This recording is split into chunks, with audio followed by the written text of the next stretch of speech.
Amigas, amigos, bienvenidos una vez más a Diálogos Humanistas. Se está yendo rapidísimo este 2024. Estamos muy contentos de recibirlos una vez más aquí en el canal. Y la verdad es que estoy pues lleno de orgullo de presentarles a una persona que es un ser humano maravilloso, que tiene una capacidad sin límites y que a pesar de todo eso es una persona que tiene los pies en la tierra. Y tengo el honor y el privilegio de conocerla ya de muchos años, una amiga mía muy querida. eh, que es maestra en psicopedagogía humanista, es directora y supervisora de educación especial en el Estado de México, doctorante, y bueno, tiene una trayectoria impresionante que ahorita nos va a platicar, pero que viene a hablar aquí en Diálogos Humanistas de algo bien interesante que es justamente la inclusión, la diversidad y las diferentes formas de desarrollo humano. Y bueno, pues para no quitar más tiempo, yo nada más quiero agradecerles a todas las personas que se han suscrito. Por favor, si les gustan estos videos, denos un like, compartan este video y sin más preámbulo, quiero presentarles a la increíble Carla Samantha Arteaga. Querida amiga, bienvenida a Diálogos Humanistas. Gracias por darme la oportunidad de pues, compartir este espacio. Muchas gracias, amigo, mi queridísimo Honor. Es un gusto el poder estar aquí contigo compartiendo algunas experiencias de trabajo en este aspecto de la educación especial, que es uno de los elementos que el sistema educativo ha estado reconociendo y haciendo visible durante muchos tiempos. Por ahí estuvo olvidado. Es un gusto, Honor, estar contigo y el poder hablar sobre este tema. Oye, querida Sami, pues platícanos un poquito de tu trayectoria, porque yo me imagino que te surgió la inquietud de dedicarte a esto de la educación especial, pero no fue como de la noche a la mañana, sino que más bien fue un proceso. ¿En qué momento Samantha Arteaga decide, ¿no?, dedicarse a la educación especial? ¿Qué fue lo que te inspiró a poder dedicarte a esta educación tan necesaria en nuestro país? Es un dato muy curioso y un poco extraño el cómo llegué a educación especial. Lo que te puedo decir es que inició desde que, pues bueno, mi madre fue docente por más de 40 años. Le dedicó la mayor parte de su vida al servicio de la pedagogía. Y cuando, bueno, pues yo crecí viéndola enseñar, viendo cómo planeaba, cómo establecía algunas estrategias para sus alumnos que llegaban a tener incluso algunos problemas. Le dedicaba mucho tiempo a planear clases en específico. En ese entonces no había todavía un programa así como de la educación inclusiva. Ella, con sus medios, trataba de que sus alumnos aprendieran a leer y escribir. Yo sospecho que tenía alumnos con alguna dificultad, pero pues no tenía mucho el apoyo en ese entonces de educación especial. Entonces, fui creciendo y lo curioso es de que pues yo no pensaba incluso en tener una carrera como la de ella, y por azares de la vida y cuestiones y situaciones que se me fueron presentando, decidí estudiar la carrera en docencia menos maestra frente a grupo, porque pues yo sabía que era un estilo de vida un poco fuerte y muy desgastante, porque pues mi mamá lo llevó por muchos años. Entonces yo no sabía lo que era educación especial. Decido meterme a educación especial sin saber qué era educación especial, y es algo muy curioso y que siempre lo he platicado cada vez que tengo oportunidad con algunos compañeros o alumnos de los que incluso les doy clases. Me fui enamorando de la educación especial conforme fui descubriéndola.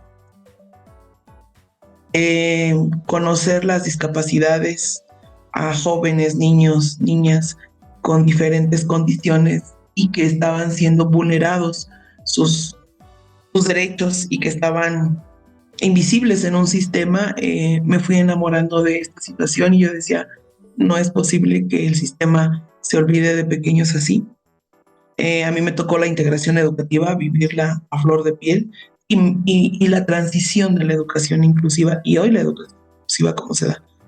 Entonces, te puedo decir que no fue una elección, pero me fui enamorando, fui creyendo en que las habilidades que había desarrollado desde muy niña, la docencia, podía llevarlo con niños que necesitaban mucho de estas prácticas humanistas, el poder desarrollar esas capacidades que sé que la tienen y que una y mil veces hemos comprobado con diferentes métodos que son niños inteligentes y que son niños muy funcionales. Simplemente que lo estábamos viendo desde otra perspectiva, no tan integral como hoy se ve. Entonces, eso así llegué a educación especial. Oye, pues qué bonito, porque fíjate que algo que mencionas, bueno, mencionas muchas cosas muy interesantes. Me gusta cómo, pues, relatas la historia del ejemplo, ¿no? Que fue tu mami, cómo al hacer sus clases, la dedicación que tenía, el de verdad diseñar estrategias para Y de generar un ambiente inclusivo, pues se te quedó grabado. Entonces, creo que esto es algo muy cierto. Un saludo a todas las y los maestros que de verdad se dedican a diseñar estrategias, a ser inclusivos, a ver el potencial de sus alumnos. De verdad, muchas gracias por todo lo que hacen, porque no es sencillo, de verdad, no es sencillo. Y qué inspirador, Sammy, qué inspirador que nos digas, pues, cómo llegaste a este camino. Y yo creo, a mí me parece que una trayectoria dentro de la educación especial implica mucho trabajo propio, implica un desarrollo personal, humano, como bien decías, una perspectiva distinta de cómo definir a estos pequeñitos y estas pequeñitas, ¿no? ¿Qué nos podrías decir al respecto? Es decir, ¿cómo la educación especial te ha transformado a ti desde una perspectiva humana? educación especial vino a transformar mi forma de ver la vida. Me ha forjado un carácter más humano. Me ha preocupado también, me ha dado muchas preocupaciones de qué va a ser, cómo vamos a continuar como sociedad si seguimos eh, siendo insensibles ante una situación así. Educación especial lo alineo con todas las formas de vida de la sociedad y que puede ser una solución para todos los males que también hay. Que no solo hablo de educación especial de niños con discapacidad, hablo de inclusión. La mayoría de las personas que hoy en día cometen un delito o tienen un trastorno mental que es preocupante ver cómo jovencitos y niños tienen depresión infantil, ¿no? Los datos estadísticos han subido bastante. Entonces, todos ellos tuvieron una educación básica, están dentro de un sistema educativo. Entonces, el sistema, la metodología de la inclusión para mí es una metodología del amor, pero no de ese amor romántico, del amor romantizado que entendemos. Es un amor hacia la persona, hacia el ser. El brindarle todas las facilidades y posibilidades para poder reconocer y desarrollar sus potencialidades.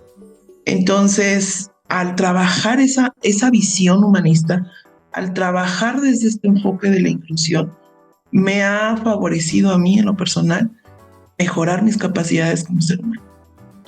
Hay un lema en el humanismo que me gusta mucho y siempre me he casado con él. El de doy lo mejor de mí para potenciar lo mejor que hay en ti. Ese es mi frase que siempre me va a representar como persona, como profesional o como madre también. No puedo generar una educación si yo no doy lo mejor que tengo. Y para dar lo mejor que tengo que ser una buena persona. ¿Sí? Y no hablo en cuestiones de moralidad, que hoy en día es un tema muy polémico. Hablo en cuestión de valores. ¿Sí? El llegar a mi centro de trabajo y dedicarme a hacer lo que tengo que hacer, dándole ese plus del amor, creo que tiene muy grandes beneficios y eso es lo que le hace falta al sistema. Mejorar como personas en esta parte de las capacidades humanas que hoy día hacen falta para poder formar a un niño desde este enfoque humanista, desde toda esta parte de lo integral y de su totalidad, y más obviamente los niños con alguna discapacidad, al final de cuentas son niños o niñas jóvenes.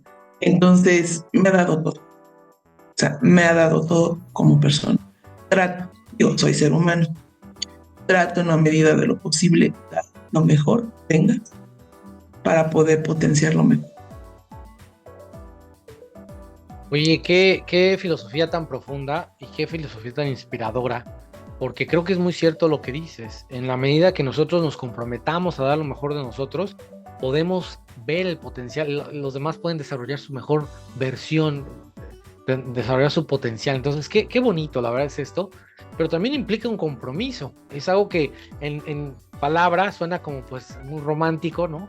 Muy Claro, poético, pero el compromiso de llevarlo a cabo de verdad requiere pues todo un compromiso con la vida, todo un compromiso con uno mismo, con un trabajo, etcétera, etcétera. Entonces, creo que también requiere mucha valentía, ¿no? Vivir bajo esta filosofía. Entonces, pues yo te la aplaudo. de hecho es muy, muy complicado llevar esta filosofía.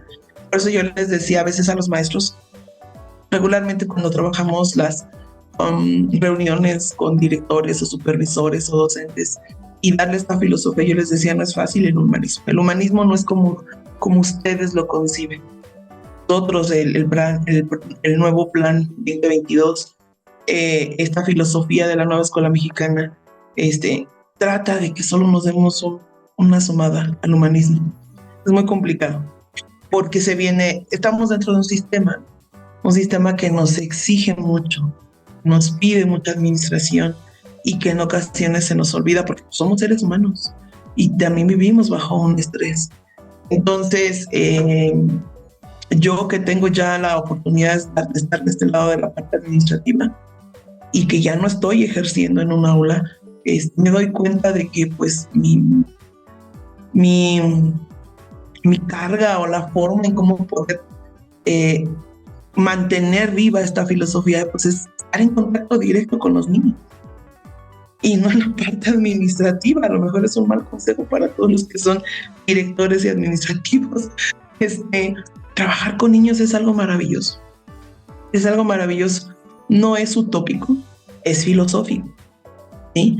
Es un estilo de vida que debemos de crear para poder trabajar con la parte más sensible de la humanidad, que es la infancia. Entonces, debe de ser una filosofía de vida. Debo de ser una muy buena persona, no en el aspecto moral, en cuestiones de valores y de ética, poder ejercer la docencia. Somos seres humanos, estamos acompañados también de algunos detalles ahí de emocionales, como todo, y también tener esta cultura de la terapia en nosotros nos ayuda bastante. Solo no vamos a poder. Debemos de crear una comunidad precisamente, una comunidad de aprendizaje de profesionales que contribuimos a lograr este. Y pues ese es nuestro reto, por eso andamos también acá en la gestión, en la administración, para promover esta filosofía y este método. Oye, qué preciosas palabras acabas de decir. Yo la verdad es que estoy fascinado con esto que nos dices. Me encanta la frase que me dices, que es algo filosófico y no utópico, porque es muy cierto y a veces nos vamos con la utopía de lo que debería ser la educación. Pero no, en realidad es una filosofía y sabemos que una filosofía se vive, ¿no? No se piensa, sino que se ejecuta. Bueno, pero bueno, oye, qué maravilloso. La verdad es que yo estoy muy a gusto con esta charla. Muchas gracias, no, gracias. Sami, ahorita que nos estás compartiendo todas estas cosas tan interesantes, mencionaste una que realmente me llamó la atención y es que silenciamos a estos alumnos, que los minimizamos, que los hacemos invisibles, ¿no? ¿Qué consejos les puedes dar a las personas que nos están viendo para que puedan ser más inclusivos, pero no nada más en las escuelas, también en casa, ¿no? Si tengo una niña, un niño que tiene alguna barrera de aprendizaje, que tiene algún problema de aprendizaje, ¿qué puedo hacer para ser más inclusivo yo como papá, como mamá, con ese pequeñito? Porque a veces los mismos padres no saben cómo actuar con estos niños y justamente caen en eso de alejarlos, de silenciarlos, de minimizarlos, ¿no? De separarlos, ¿no? De la experiencia de la familia incluso. Es una pregunta difícil porque nos ha costado mucho trabajar. Trabajamos en una comunidad. La metodología que en su momento precisamente estoy en esta cuestión de la investigación es proponer comunidades de aprendizaje. Y estamos trabajando con padres, con docentes, con directores, con autoridades, para tener esta visión, esta filosofía y este método, porque también hay método.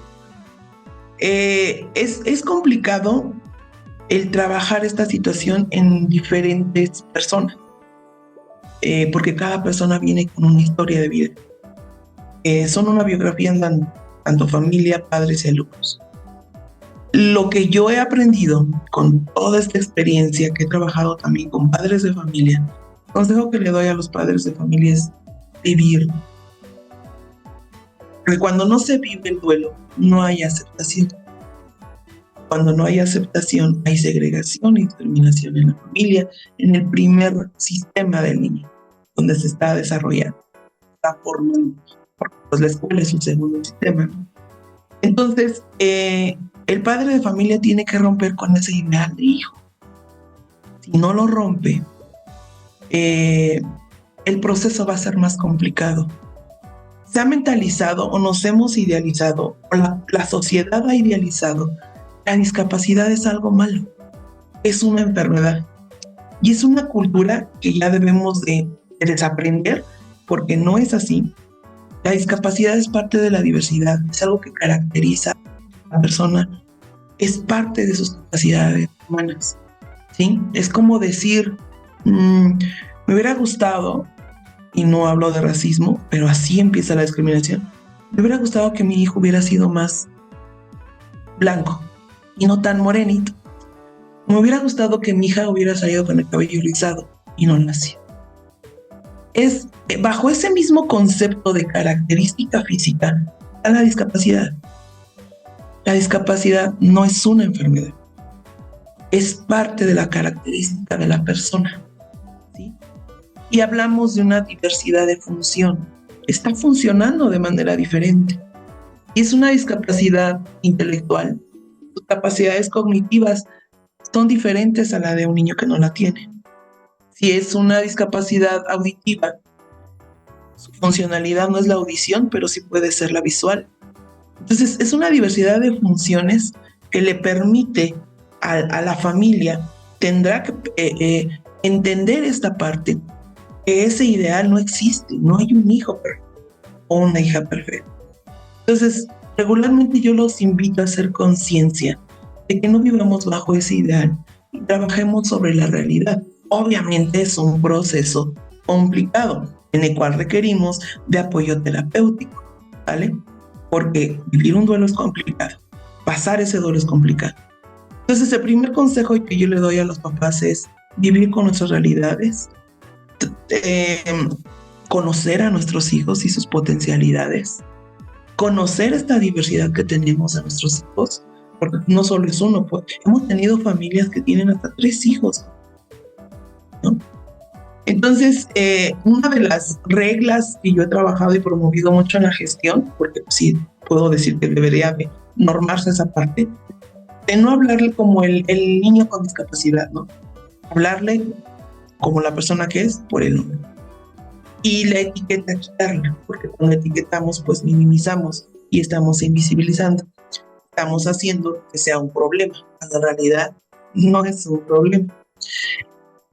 Ese trabajo con los papás tiene que ser continuo. No podemos como maestros solamente enfocarnos encerrándonos en el aula, en la escuela, y no hoy, el Plan 2022 propone trabajar desde esta parte comunitaria, abrirle las puertas a la comunidad y hacer esa transversalidad entre lo social y lo educativo. Los maestros, que ahí va, es descolocarse del lugar en el que están.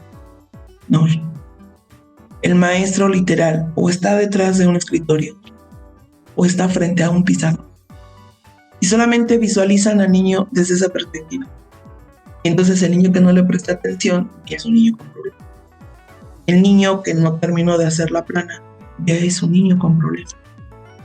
Entonces promovemos más la enseñanza y el aprendizaje en una relación, teniendo una relación más estrecha entre la mediación y entre el mediador y el aprendiz, ¿no?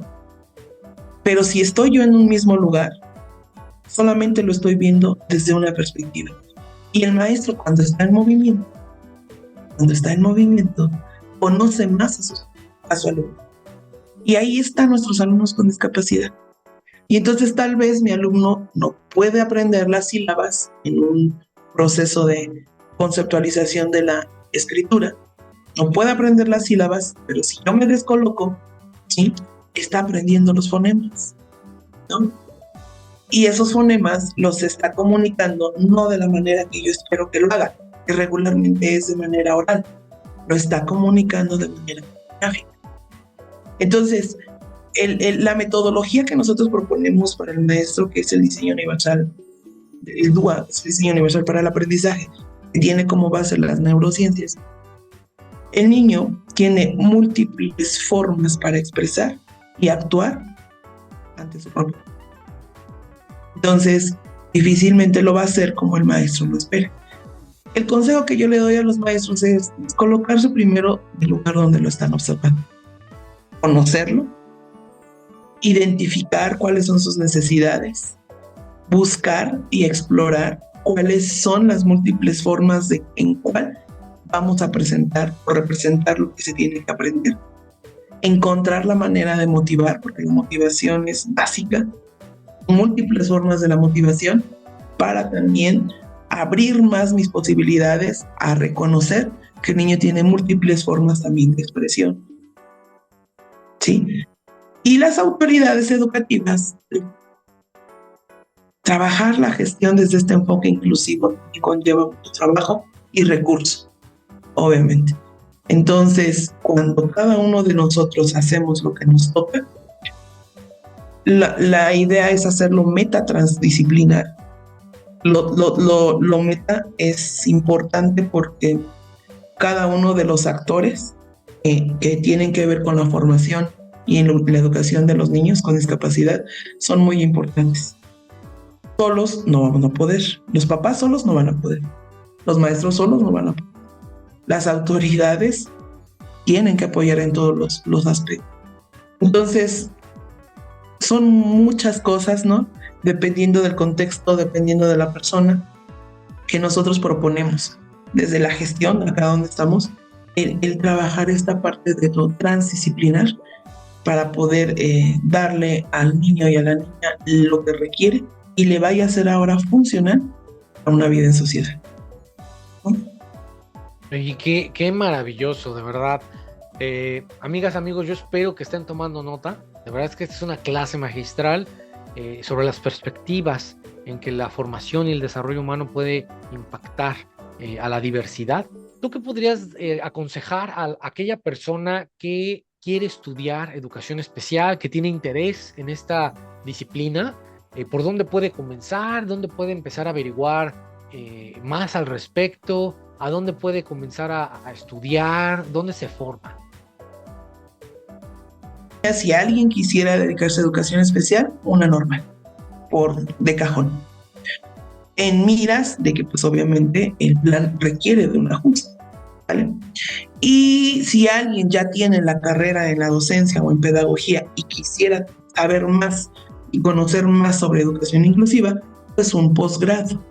Ahí hay maestrías en educación especial o hay maestrías que tienen este enfoque humanista. Y ya con el enfoque humanista se toca lo que es educación inclusiva, pero ya para todos, no solamente para los niños o las personas con alguna discapacidad o algún trastorno. No sé si me di a entender, no. El sistema educativo oferta educación especial, ya sea como licenciatura, dentro de un plan curricular como una materia o en un posgrado. Pero si no le ponen el enfoque inclusivo, no se trabaja desde este enfoque inclusivo, no va a haber mucho resultado. Entonces, también invito a aquellas personas que hoy en día están ya dentro de la docencia. Es un tema muy importante conocer. Nosotros debemos de tener un trayecto formativo, no por el hecho de ya estar ejerciendo significa que ahí terminan nuestras habilidades para seguir conociendo o investigando. Hay que tener también esa cultura de que las necesidades están dentro del aula. Y si me llegó una niña con discapacidad visual y no sé, y no tengo el apoyo de un sistema de USAER, me pongo a investigar, me pongo a leer, me capacito, ya sea de manera autodidacta o tomo un curso, un diplomado o un posgrado, tenga este enfoque humanista.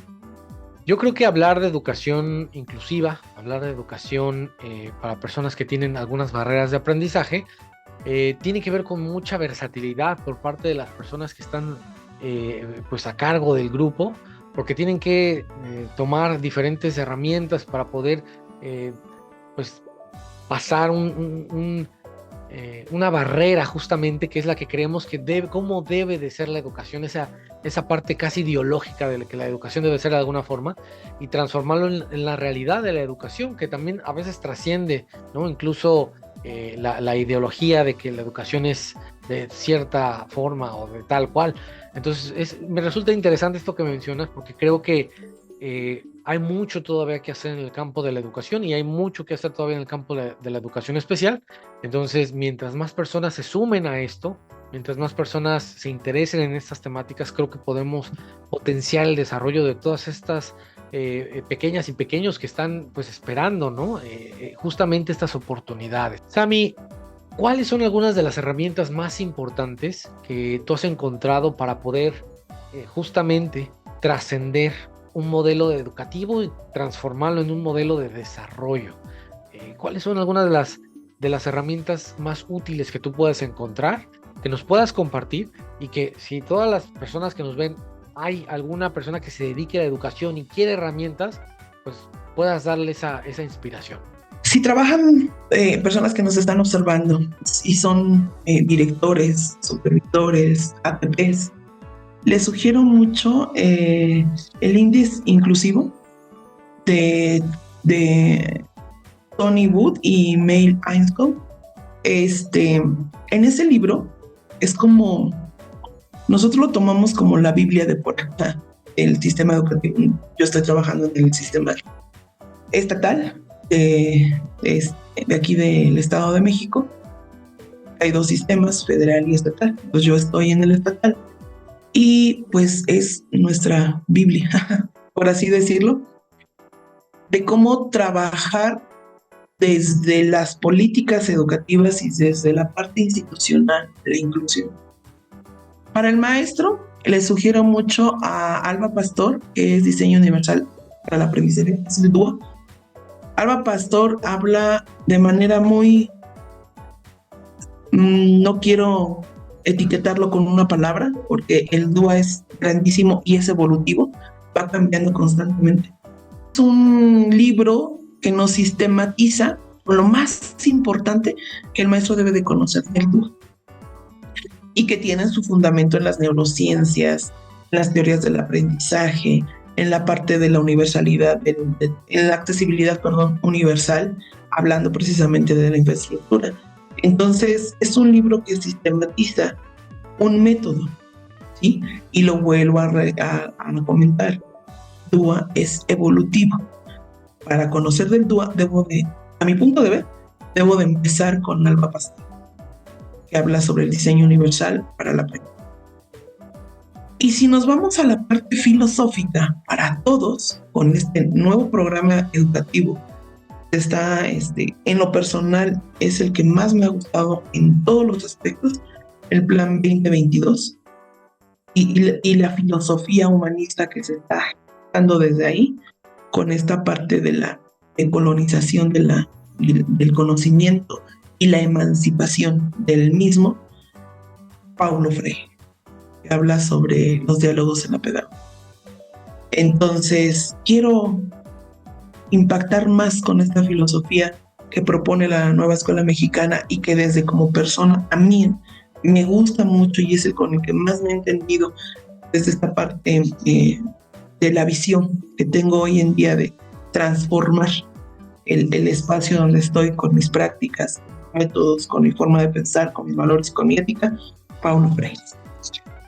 Entonces, son muy interesantes, podría hablar de más, pero yo creo que para lo que estamos hablando ahorita sobre inclusión, la filosofía humanista y metodologías para trabajar con esta diversidad de funciones, empezaría con...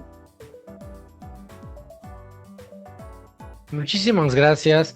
Y bueno, amigas y amigos, como ustedes pueden ver en pantalla, estos libros aparecen en este momento para que ustedes los puedan ver, para que los puedan conocer, para que puedan conocer más sobre la obra de estos autores.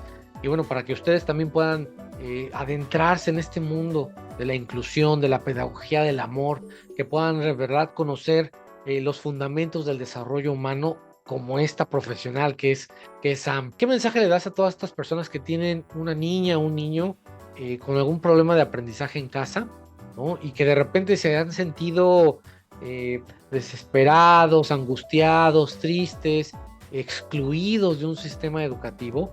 ¿Qué mensaje les das tú para que puedan, pues, volver a tener esa confianza en poder trabajar, ¿no?, el desarrollo de sus hijos? Conozcan la norma. Primero, para todo hay leyes, para todo hay normas. Entonces, si alguien tuvo una mala experiencia por discriminación, hay políticas que nos rigen a todos nosotros, ¿vale? Pero antes de llegar a ese recurso, hablemos. Primer consejo es, pues, vive tu duelo de la frustración y el enojo, porque lo vas a encontrar en cada momento. Desafortunadamente, aquí ya no hablo de utopía, estamos en un sistema muy complicado, muy lleno ya de cuestiones, de muchas cosas. Entonces, sería ilógico que yo les diera un consejo a las mamás de no pasa nada, va a encontrar algo mejor. Creo que eso ya no.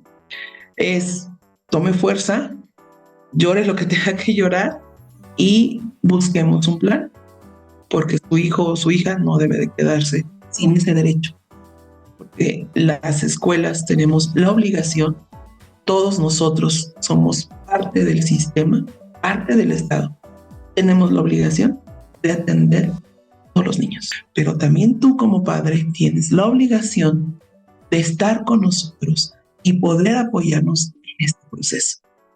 El proceso de atención, yo te lo decía, es una comunidad y no es de una persona, es de todos. Es una relación simbiótica, no se puede separar. Y si alguien no está dentro del barco, el barco se hunde. Entonces, el padre necesita del sistema de nosotros para poder hacer que su hijo logre tener una vida funcional y digna también. Pero también nosotros tenemos la obligación de también decirle al padre, también es responsable. Y esto se hace a través del diálogo. No hay otra, el diálogo.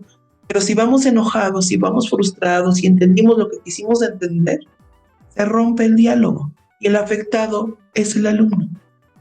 Mi consejo es ese, ¿no? Propiciar un diálogo empático y asertivo con todos aquellos de la comunidad en la cual tenemos en nuestra responsabilidad la formación de este niño o de esta niña. No se puede romper el diálogo. No podemos evitar el decir a una madre, vengo a quitar a mi hijo de este grupo, sáquelo de ahí porque una maestra grita mucho, ¿no?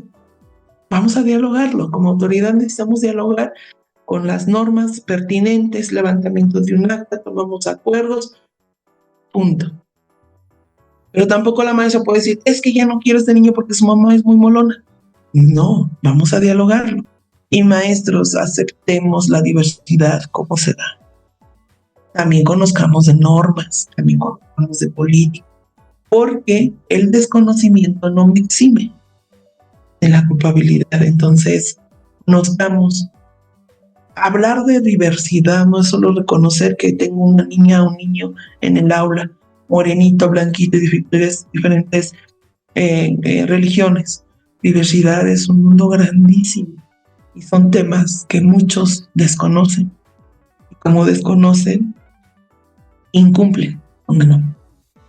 No podemos dar terapia. Trabajamos un proceso de asesoría y de acompañamiento en el aula. La terapia la deben de llevar aparte las familias.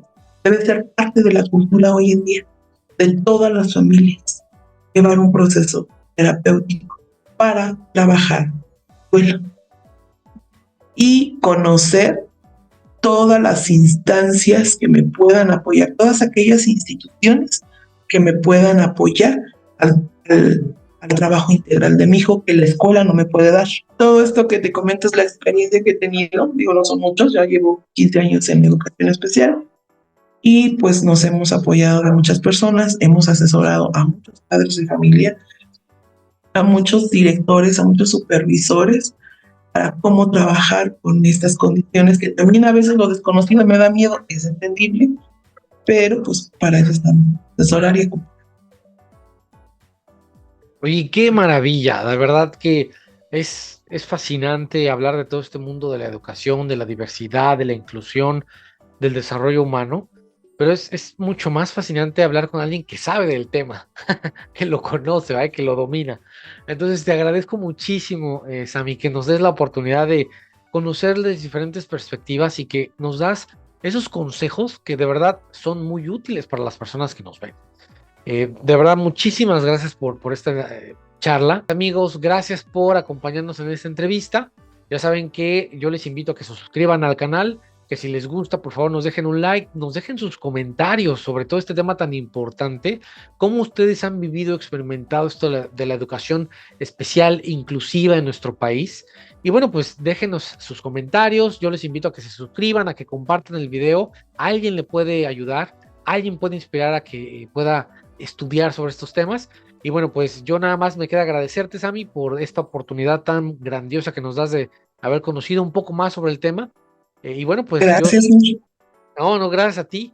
Y bueno, pues yo soy Norberto Hernández. Nos vemos en la siguiente cápsula. Recuerden que estos diálogos humanistas, conjuntando mentes brillantes, conociendo filosofías de vida. Nos vemos en el próximo video.